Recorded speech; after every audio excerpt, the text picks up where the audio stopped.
É essencial ter um nímita brilhante e luminoso para conduzir o meditador aos jhanas. Um nímita sem brilho e sujo é como um carro velho, mal cuidado, que irá quebrar durante a viagem. O nímita sem brilho, se não brilhar, em geral desaparece depois de algum tempo.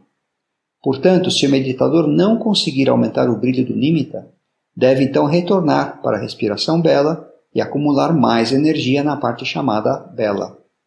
Gerar piti sukha com mais força, imensa felicidade e alegria junto com a respiração.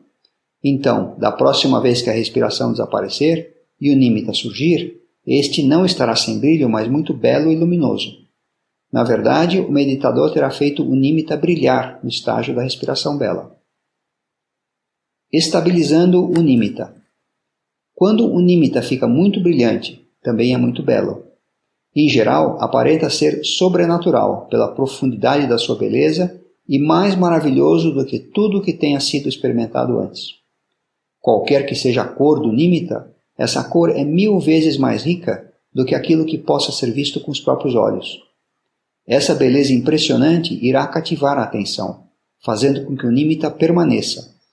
Quanto mais belo for o nímita, mais provável será que o nímita se torne estável e não fique se movimentando. Portanto, um dos melhores métodos para estabilizar o nímita, de modo que ele permaneça por um longo tempo, é aumentar o seu brilho do modo como foi explicado antes. No entanto, alguns nímitas brilhantes ainda assim não duram muito tempo. Eles explodem no campo mental com intenso piti sukha, mas não persistem por muito mais tempo que uma gloriosa estrela cadente numa noite com céu claro. Esses nímitas possuem força, mas lhes falta estabilidade suficiente.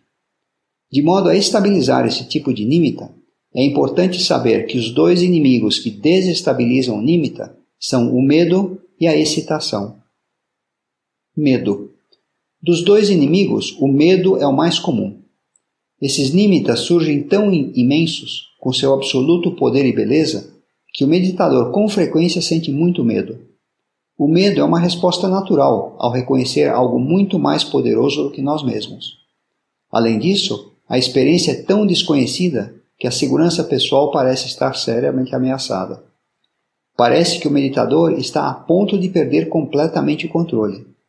E com bem-aventurança isso acontecerá, se apenas ele abrir mão do eu e confiar no nímita.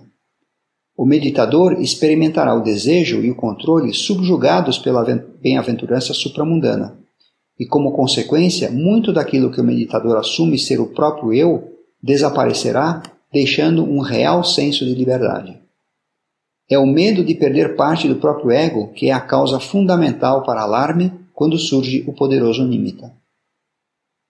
Aqueles que compreenderam alguma coisa do ensinamento do Buda sobre Anatta, que não existe um eu, terão mais facilidade em superar esse medo e aceitar o nímita. Eles compreendem que não tem nada que defender e assim são capazes de abrir mão do controle, confiar na vacuidade e, sem a participação de um eu, desfrutar da beleza e do poder. Assim, o nímita se estabelece. Mesmo o entendimento intelectual de que não há um alguém presente ajudará a superar o terror de abrir mão do controlador mais íntimo. No entanto, aqueles que não apreciam de nenhum modo a verdade de não-eu poderão superar esse medo substituindo-o por uma percepção de bem-aventurança mais intensa, tal como no símile da criança na piscina. Quando uma criança que há pouco aprendeu a se sentir confiante caminhando em terra firme vê pela primeira vez uma piscina cheia d'água, é provável que ela sinta medo. A situação desconhecida ameaça a sua segurança e ela fica muito ansiosa sobre como seu pequeno corpo poderá enfrentar esse material tão diferente. Ela teme perder o controle. Assim, ela coloca apenas um dedo na água e o retira rapidamente. Essa foi uma experiência boa. Então ela coloca 3 dedos na água por um pouco mais de tempo. Isso também foi bom. Em seguida ela coloca todo o pé, depois toda a perna. À medida em que aumenta a confiança e a piscina começa a oferecer muita diversão, a antecipação da alegria se torna mais forte do que o medo. A criança pula na água e submerge por completo. Ela então desfruta tão imensamente que até mesmo os pais têm dificuldade em tirá-la da água. De modo semelhante, quando surge o medo com o poderoso nímita, tudo que o meditador pode fazer é simplesmente ali permanecer por um instante. É como a criança colocando um dedo na água e retirando em seguida. Ele então reflete sobre como sentiu a experiência. Dizer que foi maravilhosa é um eufemismo. Assim, da próxima vez, ele estará encorajado pela experiência anterior a permanecer um pouco mais de tempo. Isso é igual a colocar 3 dedos na água e depois o pé todo. Mais tarde, ele irá permanecer ainda mais tempo com o nímita poderoso, como colocar toda a perna na água, e a experiência é ainda melhor. Através desse método gradual, a confiança logo se fortalece e a expectativa da felicidade é tão dominante que quando surge um nímita impressionante, o meditador mergulha e emerge por completo. Além disso, o meditador desfruta tão imensamente que é com grande dificuldade que alguém será capaz de fazê-lo sair dali. Outro meio hábil para superar o medo neste estágio, especialmente quando o medo não for tão forte, é realizar uma pequena cerimônia mental de transferência da confiança. É como se o meditador tivesse sido o condutor da própria meditação até aquele instante. E agora é o momento de transferir o controle completo para o nímita.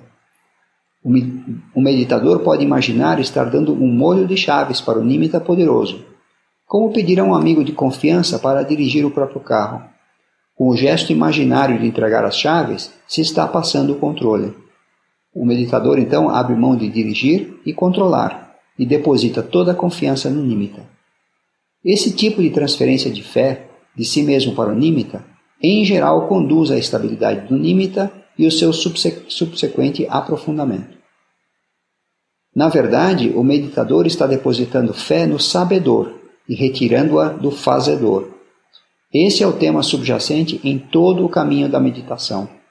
O meditador treina desde o princípio na atenção consciência passiva, isto é, a habilidade em ter noção clara sem interferir de nenhum modo com o objeto da atenção. A energia, junto com a fé, é dirigida para a atenção plena e para longe da atividade. Quando o meditador aprende a observar com tranquilidade sem interferir um objeto comum, como por exemplo a respiração, então a atenção, consciência passiva, será desafiada como um objeto mais sedutor como a respiração bela. Se passar por esse teste, então o objeto mais desafiador de todos, o nímita, será apresentado como o teste supremo da atenção, consciência passiva. Pois, se o meditador se envolver com o nímita através do mais sutil tipo de controle, ele será então reprovado no exame e será mandado de volta para a respiração bela para treinamento corretivo. Quanto mais se medite, mais iremos aprender a ter poderosa atenção plena, abrindo mão de toda e qualquer atividade. Quando essa habilidade estiver completamente aperfeiçoada, será fácil passar pelo teste final e estabilizar o nímita com perfeita atenção, consciência passiva. O símile do espelho se aplica aqui. Quando olhamos para o reflexo de uma face num espelho e a imagem se move para frente e para trás, será inútil tentar estabilizar a imagem tentando manter o espelho imóvel. Na verdade, se tentarmos fazer isso, o reflexo irá se mover ainda mais. A imagem no espelho se move porque quem está observando está se movendo. O espelho não se move e, portanto, não precisa ser mantido quieto. O defeito está em quem observa, o sabedor. O nímita, na realidade, é um reflexo da mente, uma imagem do sabedor. Quando esse reflexo, esse nímita, está se movimentando, então é inútil tentar estabilizar o nímita mantendo-o quieto. Na verdade, se tentarmos isso, o nímita irá se mover ainda mais. O nímita se move porque aquilo que está observando o nímita está se movendo. Quando isso é compreendido, o meditador abre mão da atividade de controle e, ao invés disso, foca no sabedor, fazendo com que se aquiete.